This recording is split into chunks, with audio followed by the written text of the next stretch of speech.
Ce 24 janvier 2022, le président Félix-Antoine Tshisekedi totalise 3 ans depuis qu'il a été investi 5e président de la RDC. Il a succédé ainsi à Joseph Kabila, après avoir remporté les élections du 30 décembre 2018.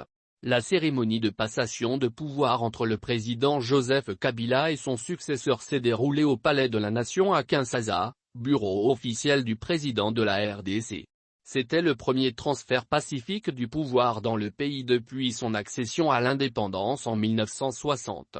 Dans son discours à cette occasion, le 5e président de la RDC avait annoncé la libération de tous les prisonniers politiques, le rétablissement de l'autorité de l'État, la lutte contre la corruption et l'impunité ainsi que la pacification territoire nationale par l'éradication des groupes armés.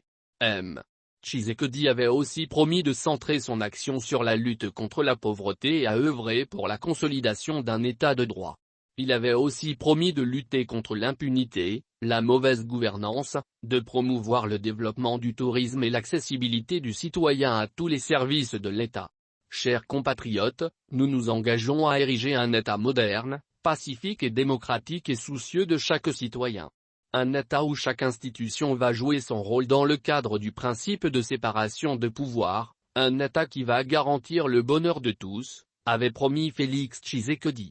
3 ans après, le président Félix Tshisekedi a rompu son alliance avec le Front commun pour le Congo, FCC, de l'ancien président Joseph Kabila, a créé l'Union sacrée de la nation, proclamé l'état de siège dans les provinces du Nord Kivu et de l'Ituri pour restaurer l'autorité de l'État et pacifier le pays et a donné plein pouvoir à l'IGF pour contrôler l'utilisation des fonds des contribuables par les différentes institutions.